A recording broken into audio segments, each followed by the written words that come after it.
Hello friends, today we will learn about structures for sampling rate conversion based FIR filters। हम इस conversion को करने के लिए बेसिकली तीन स्ट्रक्चर्स को आज स्टडी करेंगे। फर्स्ट स्ट्रक्चर है direct form structures, second efficient direct form structures and third polyphase structures. First let us see how we design direct form structures. इस टाइप के स्ट्रक्चर्स सिंपलेस्ट होते हैं रियलाइजेशन करने में, और इनका जो जेड ट्रांसफॉर्म है एच ऑफ जेड वो गिवन होता है समेशन के is equal to 0 to m minus 1 H K multiplied by Z minus K, where hk is unit sample response of FIR filter, n is order of filter।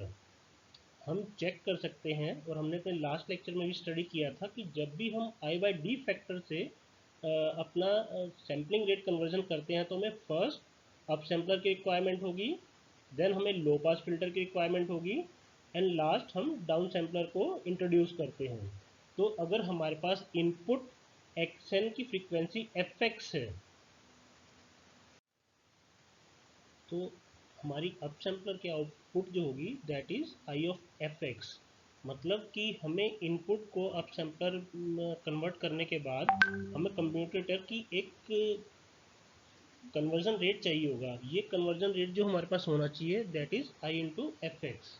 इसके बाद इस value को हम अपने लो पास फिल्टर में enter करा देते हैं। जो लो पास फिल्टर की आउटपुट है दैट इज़ एंटी अलाइज्ड आउटपुट, और ये डाउन सैंपल से डाउन होने के बाद जो हमारी फ्रीक्वेंसी आउटपुट आएगी F of Y that is equal to I by D into input frequency F X. Now we have to notice two important points here कि जब भी हम अप सैम्पलर कर रहे हैं तो हम उसमें आई माइनस 1 जीरोस पर्पसली ऐड कर रहे हैं। तो मीन्स जो हमारे पास लो पास फिल्टर है उसकी इनपुट पर जो कुछ वैल्यूज़ आएंगी वो जीरो वैल्यूज़ होंगी, और after multiplying with filter coefficients वो जो आउटपुट प्रोड्यूस करेंगे दैट इज़ आल्सो जीरो, और ये जीरोस हमारे पास एडिशन में भी पार्टिसिपेट करेंगी। और आफ्टर डाउन सैम्पलर हम d माइनस 1 वैल्यूज़ को डिस्कार्ड कर रहे हैं। For example assume we have a input 1 2 3।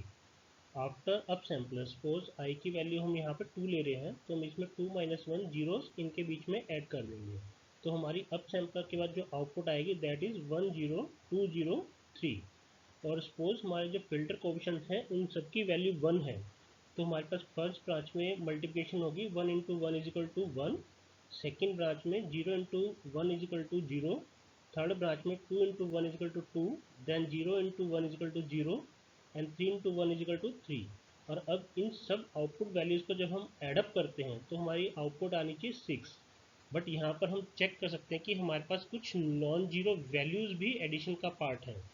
अब इन नॉन जीरो वैल्यूज़ जो हमारे पास प्रोड्यूस हो रही है वो सिर्फ हमारी इनपुट वैल्यू अप सैम्पलर की वजह से हो रही है कि जो हमने आई माइनस जीरोस उसमें इंट्रोड्यूस कर दी थी। तो ये वैल्यूज़ हमारे पास वेस्ट हैं।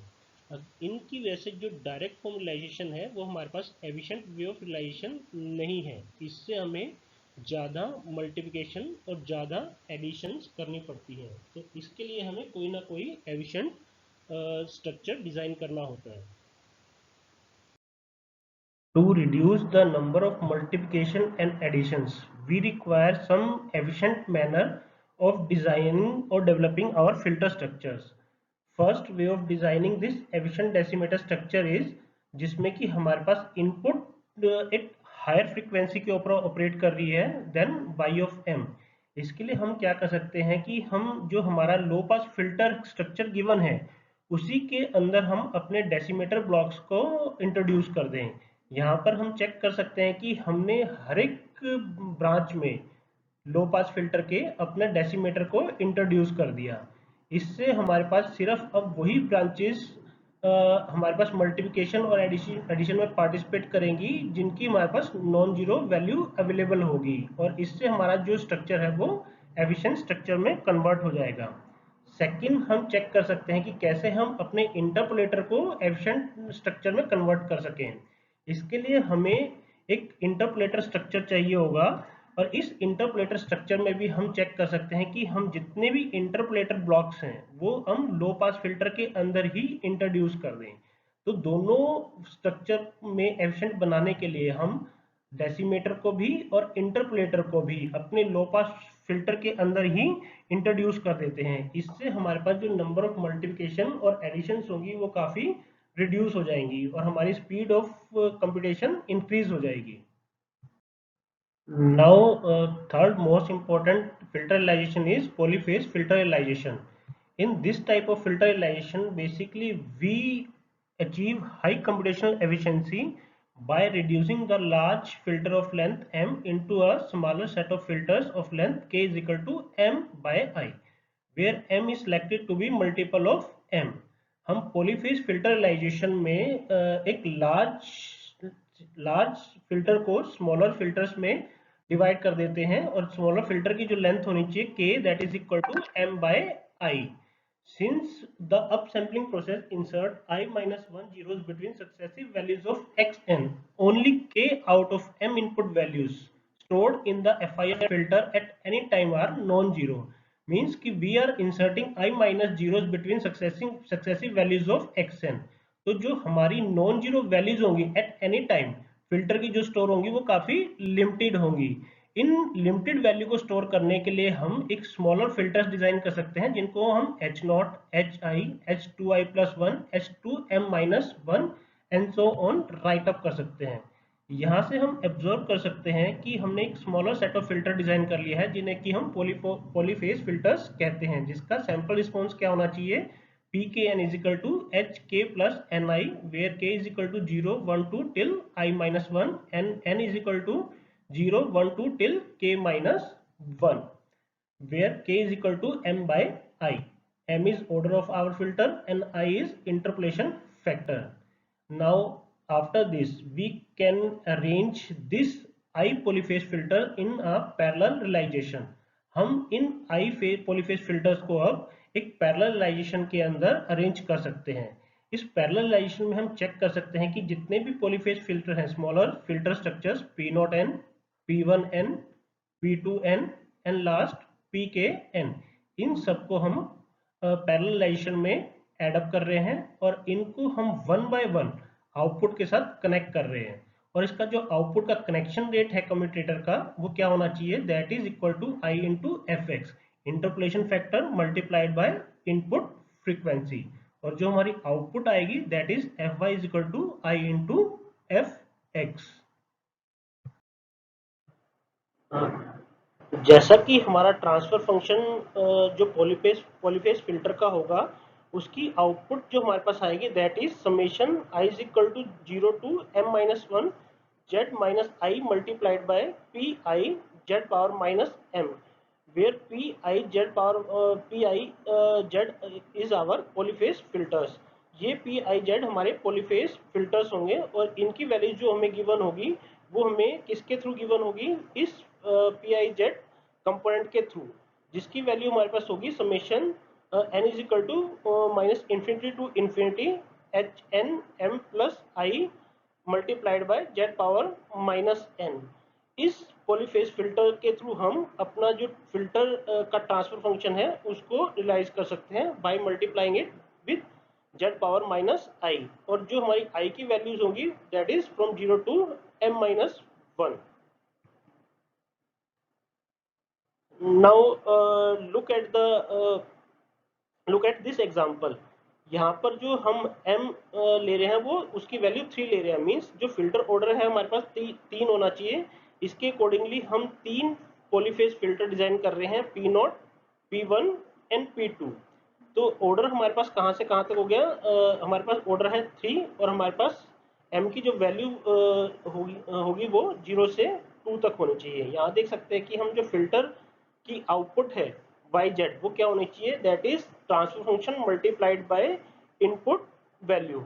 अब जो हमारी फाइनल आउटपुट होगी that is polyphase filter multiplied by input values. यहाँ हम चेक कर सकते हैं कि हमारे पास पॉलीफेज फिल्टर इनपुट से मल्टीप्लाई हो रहा है, देन आफ्टर दिस z-1 जो हमारे पास आउटपुट होगी वो हमारे पास क्या होगी, again polyphase multiplied by input signal, and after second delay element जो हमारी आउटपुट होगी that is also equal to polyphase filter multiplied by input signal. Uh, हमारे पास यहाँ एफिशिएंट डेसीमेटर बनाने के लिए दो मेथड्स होते हैं। फर्स्ट मेथड में हम क्या करते हैं कि जो हमारा डेसीमेटर है उसको हम अपने जो लो पास फिल्टर है उसकी हर एक ब्रांच में इंट्रोड्यूस कर देते हैं। यहाँ पर हम इस डी को डेसीमेटर को हर एक पॉलीफेज फिल्टर की ब्रांच में उन्हीं के साथ यूज कर सकते हैं। सेकंड जो हमारा मेथड है उसमें हमें क्या करना होगा कि हमें कम्यूटेटर यूज करना होगा। कम्यूटेटर मींस कि हमारे पास जो पॉलीफेज फिल्टर्स हैं वो वन बाय वन इनपुट के साथ कनेक्ट होंगे, और इनको वन बाय वन इनपुट के साथ कनेक्ट करने के लिए हमें कम्यूटेटर की रिक्वायरमेंट होगी।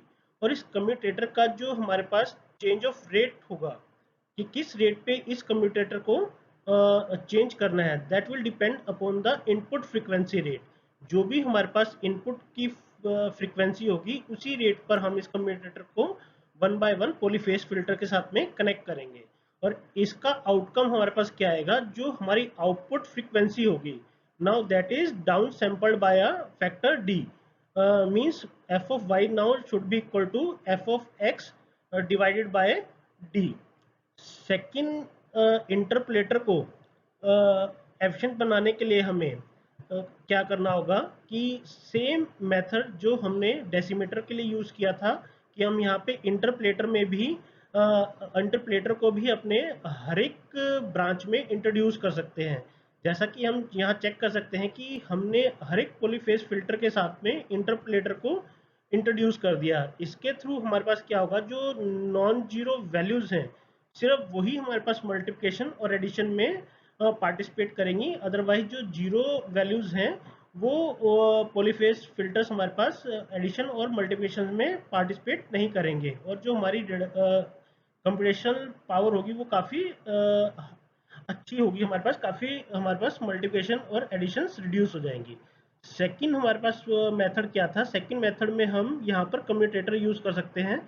अब हम चेक कर सकते हैं कि यहाँ पर जब हम इंटरपोलेटर यूज़ कर रहे हैं तो हमारे पास जो पॉलीफेज फिल्टर्स की आउटपुट है वो हम वन बाय वन आउटपुट के साथ कनेक्ट कर रहे हैं। इन डेसीमेटर हम इनपुट को पॉलीफेज फिल्टर के साथ कनेक्ट कर रहे थे, बट इन इंटरपोलेशन हम जो आउटपुट ऑफ पॉलीफेज फिल्टर है उसे हम वन बाय वन अपनी आउटपुट के साथ में कनेक्ट कर रहे हैं। इसके लिए हम जो कम्यूटेटर यूज कर रहे हैं, इस कम्यूटेटर का जो चेंज ऑफ रेट है कि किस रेट पे हमारी वैल्यूज को वन बाय वन अलग अलग पॉलीफेज फिल्टर के साथ कनेक्ट होना है, that will depend upon the factor I into F x. जो भी हमारे पास इनपुट फ्रीक्वेंसी का रेट है उसको हम इंटरपोलेटर फैक्टर के साथ मल्टीप्लाई कर देंगे, और जो हमारी आउटपुट आएगी that is F Y now should be equal to I into F X. I hope all of you are now comfortable with basic structures of multiple rate conversion based FIR structures. In second part of this video, I will discuss about the numerical on polyphase filter structures. Please do watch second part of this video. Thank you.